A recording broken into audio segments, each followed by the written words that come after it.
Now, one thing that I ran into in building a shop is square footage. Ideally, if you want to build a wood shop, you need about, in my opinion, this is just my opinion, you need about the size of, say, a 3-car garage. Really, you need a 4-car garage. You need something that most garages are about 22 by 21 or thereabouts. I would say an ideal wood shop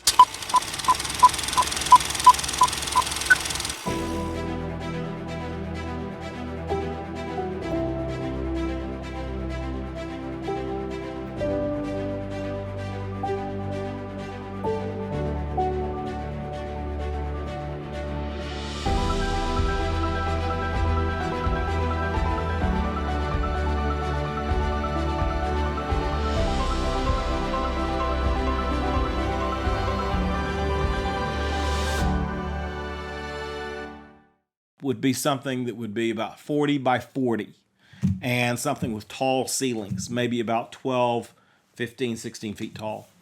Something like what you see out in the country where they build a barn and it'd be 40 by 40 with a concrete foundation. That is ideal. Now, I realize that everybody can't have the ideal. I mean, some people are stuck with a 1-car garage. It's possible to have a wood shop with a 1-car garage, but the smaller your shop becomes from that 40 by 40, the more you need to apply it in your mind that you're going to have a lot of things on wheels and mobile. You're not going to be able to have separate workstations. Ideally, if you had something that was 40 by 40, you'd have separate workstations and say, okay, this is where my lathing is going to be. My lathe is going to be in the lathing tools. And over here, this is going to be my table saw, or out in the middle, your table saw, and whatever other apparatus you need for that, your measuring tools that would apply to that, or your radial alarm saw, or your drill press. All of those would have workstations. But if that's not possible to have individual workstations and you're crowded, and let's say you're just working on a 2-car garage, or maybe even a 1-car garage. I've seen a lot of shops that are just 1-car garage, and to me it's marvelous how they try to fit it all in and actually work with it without going nuts.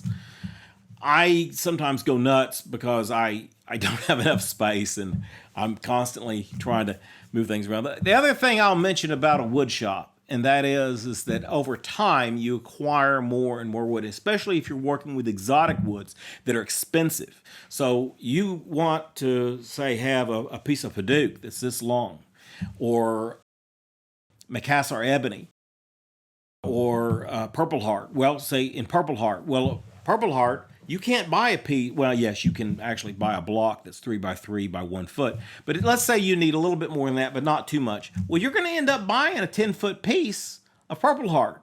And you're going to have some cutoff. You're going to have some extra wood. And unlike cutting off a piece of pine or a 2x4 and throwing it away, you're not going to want to throw this Purple Heart away. This is expensive stuff. Now, I haven't priced it in a while, but it used to be running about $12 a board foot. It might be 15, 16. I don't know. I'd have to check on the prices of this stuff. But you're going to have a lot of exotic wood left over is the bottom line. And you're going to have a lot of little cutoffs because you think to yourself, I don't know what project I'm going to be working on in the future, but I may be working on a project where I need this much of Padauk, or I need this much of cocobolo, or I need this much of ebony or pink ivory or any of these exotic woods.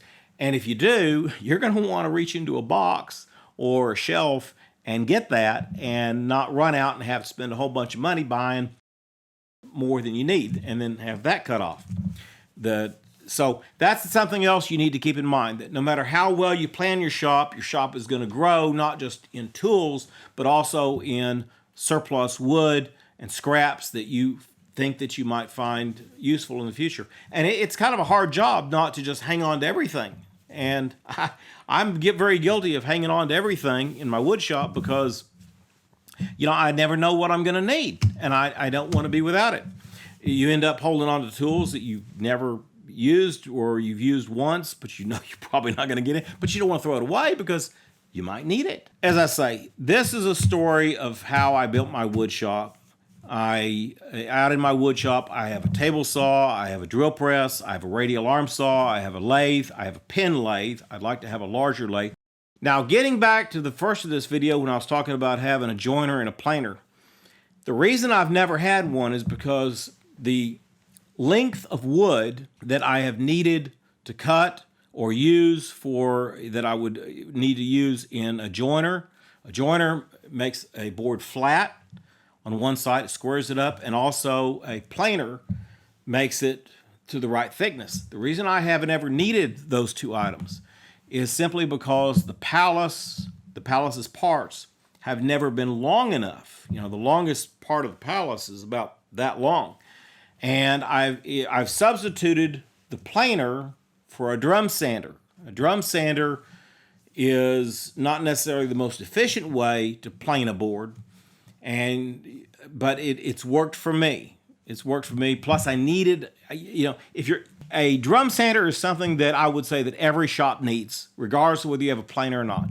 I strongly subscribe to the idea of having a planer, but I also would encourage you to have a drum sander as well. On the joiner, the reason I haven't needed the joiner is, again, for the same reason. I've only needed parts that were so long. Now, if I was building, say, a table or a bookcase, or if I was putting together anything that's larger than a bread box, even though the palace is 10 feet tall and 4 feet wide, it's made up of over 800 or so parts that are no longer than about that. So, and I'll show you the palace when I do a video on the palace. If you're going to do something large, if you're going to build a desk or a table or anything of normal furniture length or depth, you're going to need a planer and a joiner. And another reason I've never acquired one is not just because I haven't needed one. It would have been nice to have had one on several occasions, but I run out of room. I mean, when you have a two-car garage and it's 20 by, or say 22 by 22, you only have so much space. Because you remember, you're going to have all your working tools, and then you're going to have your table. Now, I'm going to have a video specifically on my work table that I built, that actually Ed McKeon originally built. I partnered up with him on it, but he actually built it himself. He got ahead of me. And then I ended up 10 years later taking it completely apart, stripping it down, cutting it in half, and making it a unit where it would come together. I'll do a specific video on that later on. That's about all I have to tell you about my wood shop at this point. Well, I'll do a lot more on the wood shops in the future, more specifics, and get into it. But overall, in this video, I wanted to explain, how I got into wood shop, and why I was doing my second wood shop, the Palace of Alexandria, what motivated me, and how I acquired my tools. And that is that each time I needed something of the palace, I went out and bought that tool and learned how to use it. Yes, there's going to be a lot of learning. And for me, let me say this at the very tail end of this video, and that is, for me, I don't consider myself to be a wood worker. I consider myself to be a designer of wood objects. I really, really love the idea of designing whatever in wood, whatever it is, whether it's over here, you can't see it, but I built my own cigar humidifier. And it's unique. It's not like any other humidifier anywhere.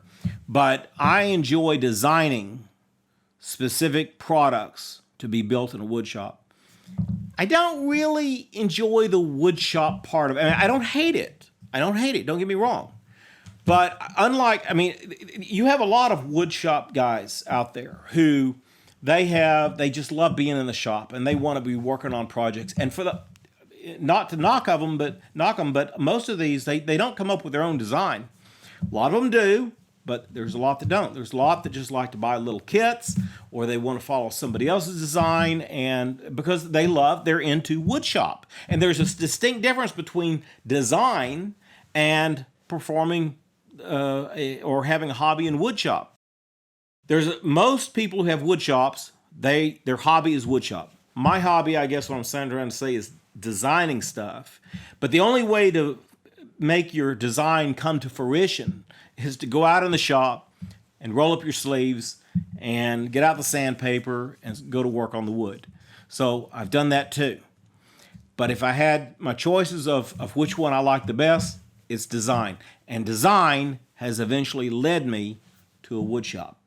Now, whichever type of individual you are, if you're a guy that likes to design, then understand that that eventually is going to have to drive you to a wood shop if you ever want to see your dreams end up anywhere other than in your own brain or on paper. And if you're a woodshop guy and you don't want to spend a lot of time analyzing how to rebuild Rome, then there's lots of plans out there from guys like me that design stuff, and you can follow their instructions if it's good enough.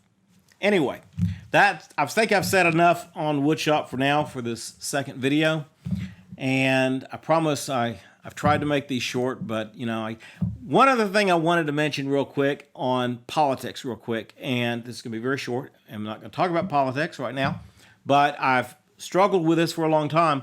In the future, when I do a political video, because there's such a problem with YouTube trying to strike you down if you don't agree with their political opinions, they don't agree at all with the First Amendment to the Constitution, is what I'm going to do is I'm going to make a political video, and I'm going to put that on BitChute, and then I'm going to make another video, a very short 1-minute video, telling you that I have done a show on politics and briefly what the topic is, and then I'll leave the link below on that, and it'll take you to BitChute. And then that way I can say whatever the hell I want to say, and I don't have to worry about the Nazis at YouTube taking me down.